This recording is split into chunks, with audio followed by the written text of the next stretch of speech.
오늘은 신앙인의 효도, 우리 예수 믿는 사람들이 효도를 하는데 어떻게 해야 할 것인가, 그리고 또 효도하는 자에게는 어떤 축복이 임하는가 하는 그 내용을 오늘 어버이 주일을 맞이해서 말씀을 드리려고 그래요. 신앙인의 효도, 이게 단순한 것 같지만은요 아주 의미가 깊습니다. 무슨 말이냐면 세상 사람들이 가지는 효도관과 우리 예수를 믿는 사람들이 가지는 효도관이 다르다 그 말이죠. 그렇다면 적어도 하나님을 숨기고 그리스도를 믿고 성령의 은혜로 살아가는 우리들은 과연 살아계신 부모님에게 대한 효도관을 어떻게 가져야 할 것인가 하는 문제를 오늘 이 시간 풀어보면서 우리 모두에게 은혜와 사랑과 평강이 넘쳐나기를 예수님의 이름으로 축원합니다. 축원합니다.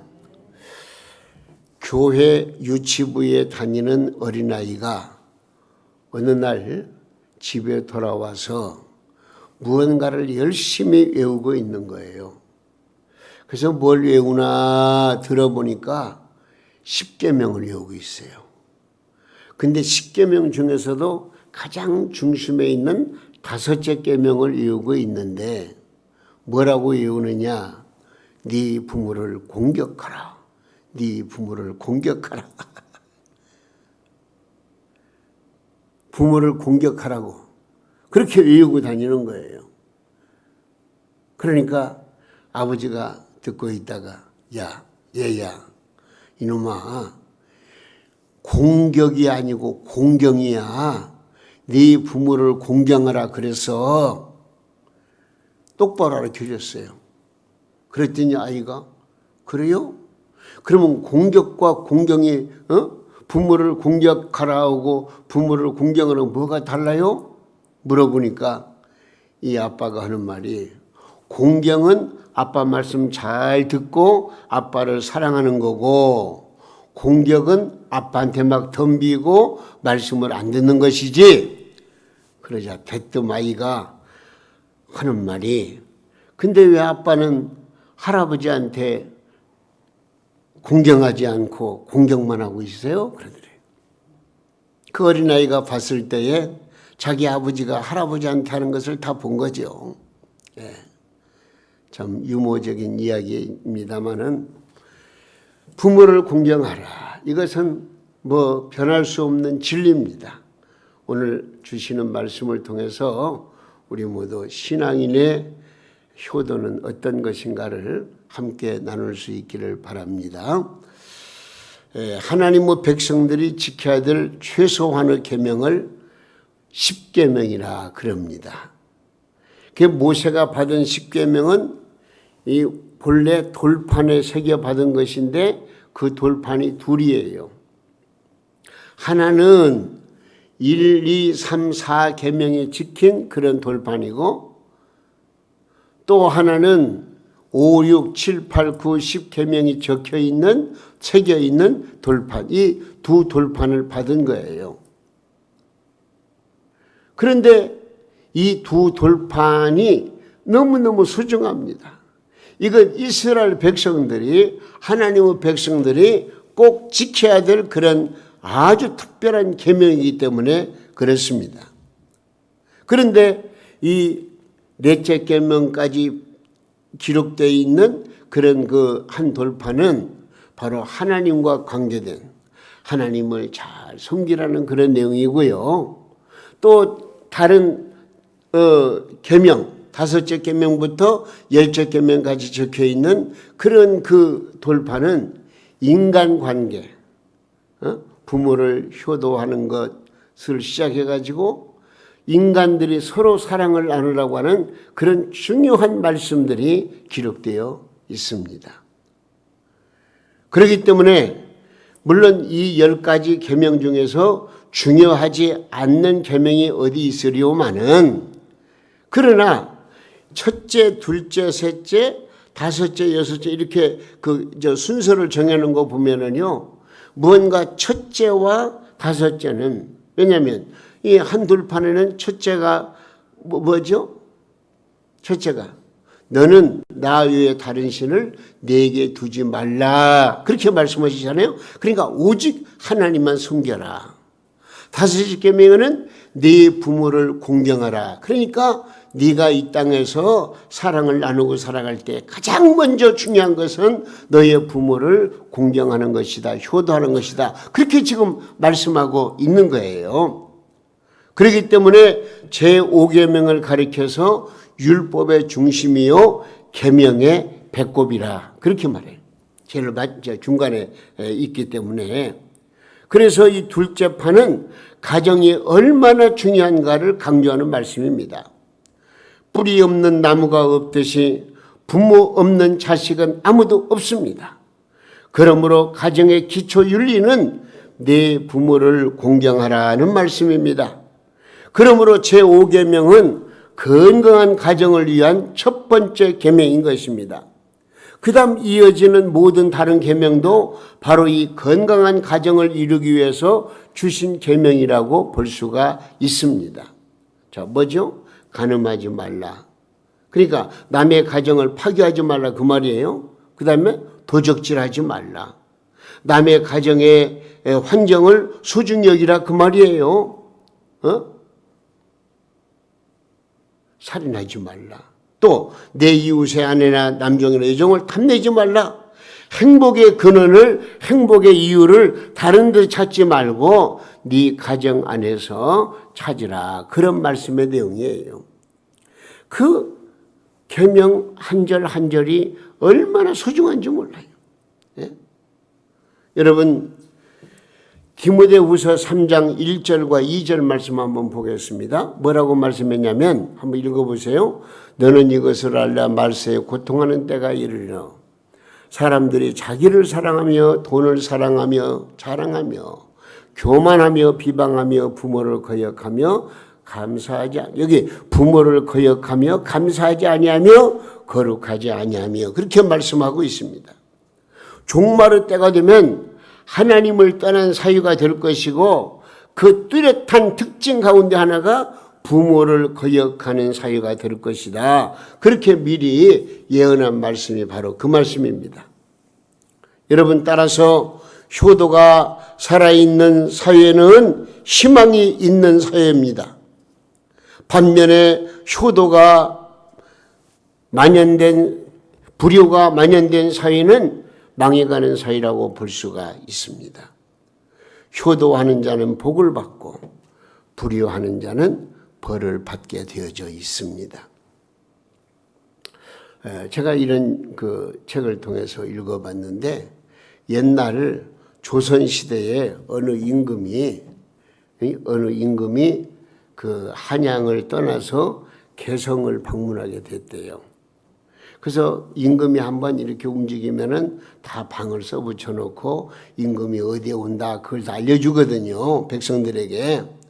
그래서 이제 이 개성에 가게 되는 왕에 대해서 이제 방을 붙이고 소문이 났는데 그때 당시에 오랜 동안 병석에 누워있던 나이 많은 어머니가 자기 아들에게 부탁을 하는 거예요. 내가 이 나라의 백성으로서 한 번도 임금님의 용안을 본 일이 없다. 나 죽기 전에 우리 지역 개성에 오신다고 하니까 내가 그 얼굴 임금님의 얼굴 한번 봤으면 좋겠다. 그렇게 아들에게 소원을 얘기를 했어요. 그랬더니 아들이 예 알았습니다 하고서 이제 지게에다가 어머니를 모시고 50리길을 걸어서 이제 임금님이 오신다는 그곳에 간 거예요. 그러고서 어머니를 업고 이제 임금님을 이제 보도록 그렇게 해드렸는데 임금님이 그 사실을 알았어요.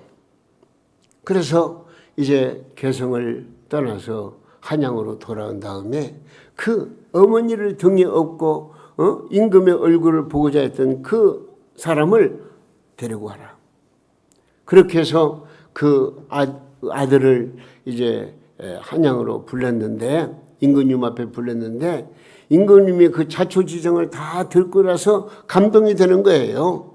그래서 금 100냥과 쌀 한 섬을 상으로 주었습니다. 굉장한 큰 상이죠. 그런데 이 소식을 들은 불효자 한 사람이 돈을 벌기 위해서 어머니가 원치도 않는 걸 강제로 업고 나가지고 임금님이 지나가는 그 길가에 나가서 왕을 베었다는 겁니다. 그런데 이 사실을 난 왕이 뭐라고 말하냐면 그 사람에게 금 100냥을 주라 이렇게 명하는 거예요. 그 신하들이 벌써 다 알고 임금님 그 사람에게는 줄 수가 없습니다. 그 사람은 자기 돈 벌기 위해서 전에 효도하는 효자의 흉내를 낸 것이지 진정으로 효자가 아니랍니다. 그러니까 임금이 뭐라고 하냐면 효자의 흉내만 내어도 이건 효도의 흉내만 내어도 이건 값어치는 것이다. 그러니 금 100냥을 주어라. 그랬다는 그런 이야기입니다. 예? 여러분 결국은 이 사람이 그 뒤에 뉘우치고 진짜 효자가 되었다는 이야기입니다. 여러분 효도는요 흉내만 내도 괜찮은 거예요. 네 부모를 공경하라. 여기 공경이라고 하는 말은 무슨 말이냐? 무겁게 여기라 그런 말입니다. 무겁게 여기라는 말은 부모에게 높은 가치를 매기라 그런 얘기입니다. 그러므로 부모 공경의 명령에는 어떤 조건이 붙어 있질 않아야 됩니다. 네 부모가 훌륭할 때만 공경하라는 것이 아닙니다. 존경할 만한 품위가 있을 때만 존경하라는 말이 아닙니다. 설령 부모가 공경받을 자격이 없다 할지라도 너를 낳아준 부모이니만치 부모에게 공경해야 된다. 그런 내용이에요. 예수님은 효자이시기에 하나님의 뜻을 따라서 이 땅에 오셨습니다. 또한 이 땅에 오신 예수님은 가정에서 효자로 살아가셨습니다. 예수님을 닮는다는 것은 무슨 말입니까? 효자의 성도로 살아간다는 의미가 있습니다. 우리 주 예수님은 33년의 생애를 통해서 물론 온 인류를 구원하시기 위해서 이 땅에 오셔서 십자가에 못 박혀 죽으신 건 사실이지만은 그러나 어머니에 대해서 부모에 대해서 예수님은 순종하고 또 부모님을 잘 섬겼다는 것을 물론 여러 군데서 나오진 않았지만 성경 말씀 속에서 그런 말씀이 나와요. 성경에 보면은 예수님 어릴 때의 모습이 한두 세 절 정도로 기록된 것이 전부입니다마는 그 두세 절 가운데에서 이런 말씀 한번 보실까요? 누가복음 2장 51절 말씀 한번 보세요. 누가복음 2장 51절 예수께서 함께 내려가사 나사렛에 이르러 순종하여 누구를? 부모를 순종하여 받드시더라. 그 어머니는 이 모든 일을 마음에 두니라. 그렇게 말씀해요. 예수님의 어린 시절을 기록하는 유일한 성경 기록은 예수님은 효자로 이 땅에 살으셨다 그 말이에요. 육신의 어버이에게 효도를 다했다라고 말씀하고 있습니다. 자, 이것을 어디에서 더 확실하게 반증할 수 있느냐? 예수님께서 십자가에 못 박혀 죽으실 때에 그때 많은 사람들이 예수님을 조롱하고 침을 뱉고 고통을 주고 진짜 예수님이 처절하게 죽음에 이르르실 때에 그 앞에는 많은 군중 가운데에서 어머니가 마리아 어머니가 계셨고 또 사랑하는 제자 요한이 그 옆에 있었어요. 그런데 예수님께서 그 고통 중에서도 어머니를 바라보면서 뭐라고 말한 줄 아십니까? 어머니를 바라보고 여자여, 여자여. 아들입니다.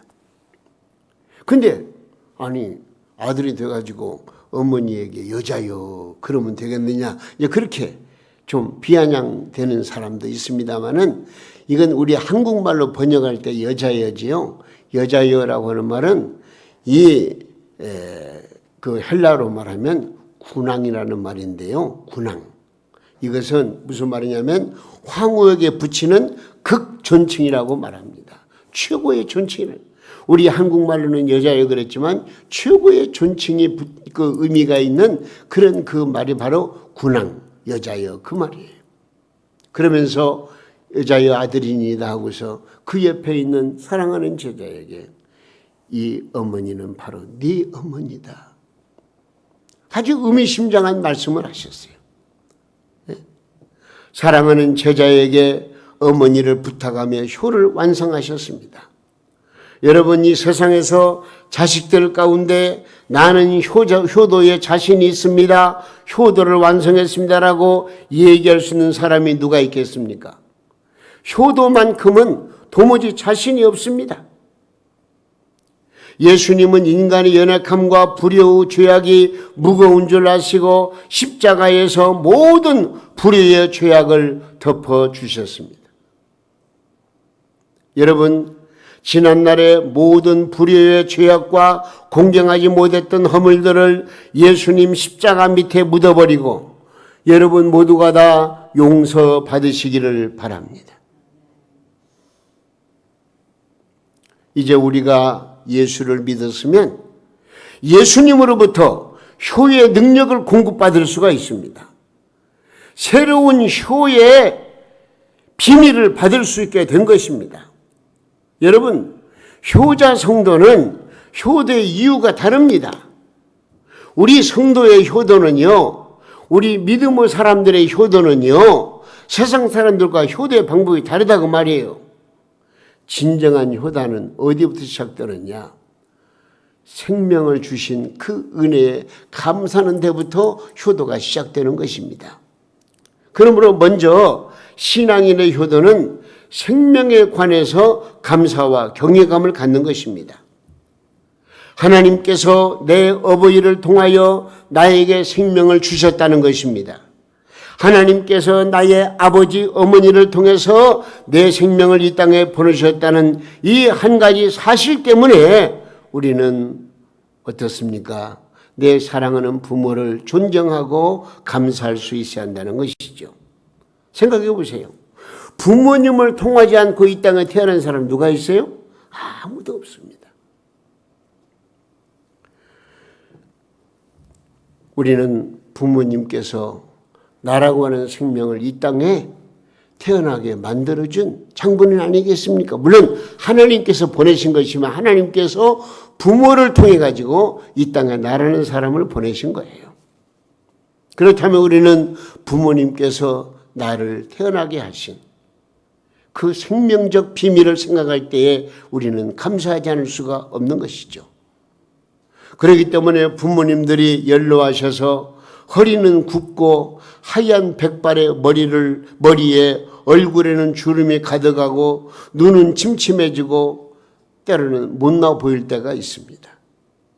또 연로하신 부모님들을 보면 실수가 많이 나타납니다. 그러나 내 어릴 때를 생각해 보세요. 우리는 실수가 더 잦았습니다. 나의 어머니는 그것을 참아주셨고 내 아버지도 그것을 덮어주셨습니다. 이제는 자식된 우리가 늙으신 어머니 아버지의 실수를 참아주고 인내해주고 아버지 어머니의 그 마음을 이해할 줄 알아야 돼요. 그러니까 우리도 이제는 어버이가 되었잖아요. 그 어버이 심정을 가지고 살아계신 부모님을 잘 극진히 받들어 섬기고 효도하는 것이 얼마나 중요한가를 우리에게 가르쳐주고 있는 것입니다. 부모님이 홀로 서지 못하고 거동이 불편할 때가 있습니다. 내가 일어서지 못할 때 어머니는 나를 안아서 키워주셨습니다. 이제는 늙으신 부모님을 우리가 안아드릴 수 있어야 됩니다. 내 부모님 당신 손으로 밥을 드실 수 없을 때가 있습니다. 나도 어렸을 때 나 스스로 밥수저를 들지 못할 때가 있었지 않습니까? 늙으신 아버지 어머니의 수저에 그 밥을 담아 입에 넣어드릴 수 있다고 하는 것은요, 효할 수 있는 최상의 기회가 되는 것입니다. 여러분, 기꺼이 이런 일들을 내가 감당할 때 거기에 생명적 은총이 내 마음속에서 일어나고 감사가 넘치게 되는 것입니다. 때로는 부모님이 옷과 이부자리에 대소면을 가리지 못할 때가 있습니다. 나 자신을 돌아보세요. 내가 똥오줌을 가리지 못할 때에 내 어머니 더럽다 말씀하지 아니하시고 진자리 마른 자리를 갈아주셨습니다. 이제는 자식된 우리가 그런 일을 기쁨으로 보답해 드려야 하는 것입니다. 하나님, 저에게 효로 갚을 수 있는 기회를 주셨군요. 저를 효자 삼으시기 위해서 기회를 주셨군요. 그 일을 감당할 줄 알아야 한단 말입니다. 여러분, 우리는 내가 이 땅에 태어난 생명적 은총, 이것은 바로 내 부모님을 통해서 이루어졌다는 것을 결코 잊어서는 안 됩니다. 어버이의 최고 영광이 무엇인 줄 아십니까? 자식들로부터 공경과 사랑을 받고 늙어가는 것입니다. 가장 서러운 일이 무엇인 줄 아십니까? 내 몸으로 낳은 자식으로부터 사랑을 받지 못하고 살아가는 것. 이것을 가장 마음에 아프게 불행으로 여기게 되는 것입니다. 여러분, 나에게 생명을 주신 부모님, 그 고귀한 은총을 우리가 잊어서는 안 됩니다. 그래서 우리는 나에게 생명을 전해준 부모님에 대해서 우리는 감사한 마음을 가지고 지극정성으로 효도해야 된다. 그런 말이에요. 그런데 우리 기독교인들은 이거 잘 들으셔야 돼요. 신앙인의 효도는요, 따라서 해보세요. 살아 계실 때 효도하자. 예, 그러면요, 살아 계실 때, 예? 돌아가신 다음에 제사상이나 차려드리면 되는 그런 효도가 아닙니다. 늙어가면서도 부모님은 오직 자식 잘되기만을 바라고 사십니다. 내가 부모님의 몸과 피를 통하여 태어나 이제는 내 나이도 점점 늙어가는데도 부모님은 오직 자식을 위하는 마음 하나로 살아가시는 겁니다. 이토록 귀한데 부모님 이 땅에 사시면 얼마를 더 사시겠습니까? 효자 성도는 부모님 살아계실 때 효도의 기회를 잃지 말아야 합니다. 여러분, 10가지 계명 중에 9가지 계명은 평생 나를 따라다닐 수 있는 계명입니다. 그러나 이 5계명만큼은 어느 날 문득 내 곁을 떠나버리고 마는 것입니다. 9가지 계명은 내가 범하고 잘못을 감당했다고 할지라도, 잘못 감당했다고 할지라도 돌이킬 수가 있습니다. 회개하면 되는 것입니다. 새롭게 감당할 수가 있습니다. 그러나 내 부모를 공경하라는 이 5계명만큼은 내 부모님 떠나면 다시 붙잡을 수가 없습니다. 그렇기 때문에 우리 기독교인 신앙인의 효도는 다른 게 없어요. 내 부모님 살아 계실 때에 부모님께 효도를 다하는 거예요. 살아 계실 때. 그리고 중요한 거 한 가지가 있어요. 우리 신앙인의 효도는요, 부모님을 구원받도록 해드리는 거예요. 이거 빠지면 안 돼요. 구원받도록. 부모님 생전에 예수 믿게 한 자녀는 최상의 효도를 감당한 것입니다. 성경 말씀에 뭐라고 그랬어요? 온 천하를 얻고도 내 생명을 잃으면 무엇이 유익하려 그래? 세상에서 진수성찬으로 대접하고 능라 주단으로 몸에 감아들이고 연락으로 즐겁게 해드렸다고 할지라도 구원의 복음을 전하지 못하여서 영원한 멸망을 받는 부모가 되었다면 그 어찌 이를 효자라고 말할 수가 있겠습니까? 여러분의 부모님들이 예수 그리스도를 구세주로 영접하셨습니까? 그분들이 복음을 알고 있습니까? 우리와 함께 옆자리에 앉아서 지금 예배를 드리고 있습니까? 물론 드리는 분들이 계시겠죠. 얼마나 축복입니까? 얼마나 큰 은혜입니까? 여러분, 만약에 신앙생활을, 믿음 생활을, 주님을 섬기는 생활을 하지 못하는 그런 부모가 있다면, 오늘이라도 그분의 생애의 마지막 순간을 맞이한다고 한다면 소중한 내 부모님이 영원한 천국에 들어갈 수 있겠느냐 하는 것입니다. 76억 인구가 다 지옥에 가더라도 내 부모님만큼은 천국에 가셔야 하지 않겠습니까? 부모님 육신 공경이 아무리 귀하다 한들 영혼 공경만 하겠습니까? 여러분, 그렇기 때문에 우리는 순교적 각오를 갖고 부모님에게 예수님을 전해야 될 것이고, 그래서 구원받고 하나님 영광 위에 살다가 하나님 나라에 갈 수 있는 그런 길을 우리 자녀들이 열어드려야 되고, 신앙생활을 하고 계시는 분들은 더 신앙생활을 믿음으로 바르게 충성스럽게 할 수 있도록 모든 것을 협력하고 도와드리는 이것이 자녀의 도리라고 하는 것입니다. 여러분, 우리는 이런 효도가 우리에게 있어야 될 것입니다. 효자 성도의 효도는요, 하늘에서 상급이 있다고 그랬어요. 하늘 상급을 받아요. 출애굽기 20장 12절 말씀 한번 읽어볼까요? 뭐라고 그랬어요? 네 부모를 공경하라. 그러면 네 하나님 여호와가 네게 준 땅에서 뭐요? 네 생명이 길리라 그랬어요. 예? 네 생명이 길리라. 한 것 더 보겠습니다. 오늘 본문 말씀 1절에서 3절 말씀입니다. 자녀들아, 시작. 자녀들아, 주 안에서 너희 부모에게 순종하라. 이것이 옳으니라. 네 아버지와 어머니를 공경하라. 이것은 약속이 있는 첫 계명이니 이로써 네가 잘되고 뭐요? 땅에서 장수하리라. 부모 공경만큼은 약속 있는 계명입니다. 보너스가 두둑한 계명이란 얘기입니다. 땅에서 잘되고 내 생애에서 잘되는 계명이 바로 5계명, 부모에게 효도하는 것, 부모를 공경하는 것입니다. 성경을 보면은 부모에게 효도한 사람들이 큰 축복을 받았습니다. 이삭, 요셉, 셈, 야벳, 다윗과 솔로몬, 이런 분들, 모든 성경의 이인들은 하나같이 하나님 앞에 효자였고 또 부모를 잘 섬기는 사람이었습니다. 이런 일로 인해서 그의 생애에 복이 임했고, 특별히 그런 신앙의 가정에 신앙의 유업이 임했고, 놀라운 육체의 건강과 또한 따라서 물질의 풍성함도 그 자녀들에게 임하게 된 것입니다. 여러분, 여기 네 부모를 공경하라, 이 말을 좀 뒤집어 볼까요? 무슨 말인 줄 아세요? 이 땅에 어버이 된 사람들은 자녀로부터 공경받는 어버이가 되라, 이런 의미도 있어요. 그러니까 나는 부모니까 자녀들에게 효도만 받으면 돼, 그러지 말고 효도 받을 만한 부모가 되어라, 그런 의미가 있다는 것을 우리 성도님들은 잘 아셔야 되겠습니다. 그렇기 때문에 나는 부모로서 공경만 받는 것이 아니고 효도만 받는 것이 아니고 내 사랑하는 자녀가 잘되기를 위해서 기도해야 돼요. 무릎 꿇어야 돼요. 하나님께 호소해야 돼요. 하나님께 맡기고 하나님 앞에 기도해야 되는 거예요.